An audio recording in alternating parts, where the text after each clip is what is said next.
আচ্ছা গাইজ দেখো, এই এমসিকিউটা একবারে সহজ, করানোর কোনো দরকার নাই, তারপর করাচ্ছি, মানে একটু দেখিয়ে দিচ্ছি আর কি, করাচ্ছি তো না। তো নিচের কোনটি গলনাঙ্ক নির্ণায়ক নয়? তো কোনটি গলনাঙ্ক নির্ণায়ক নয় বলো তো? তো বিষয়টা কি এখানে মূলত বলতে চাচ্ছে যে গলনাঙ্ক নিচের কোনটির ওপর নির্ভরশীল নয়, অর্থাৎ কোনটির পরিমাণের ওপর গলনাঙ্ক নির্ভরশীল নয়, ভরের ওপর নির্ভরশীল নয়। তো ভর ছাড়া এই যে তোমার ঘনত্ব আছে, এরপর তাপ আছে, চাপ আছে, এই তিনটের ওপর কিন্তু তোমার গলনাঙ্ক নির্ভরশীল।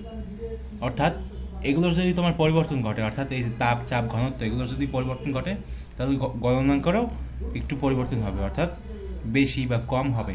কিন্তু ভরের যদি কোনো পরিবর্তন হয় তাহলে কিন্তু গলনাঙ্কের কোনো পরিবর্তন হবে না, অর্থাৎ ভর দ্বারা কিন্তু গলনাঙ্ক প্রভাবিত হবে না। বুঝতে কি পেরেছো? ঠিক সেটাই এখানে বলা হচ্ছে। তো এই জিনিসটা সবসময় খেয়াল রাখবা, সব সময়।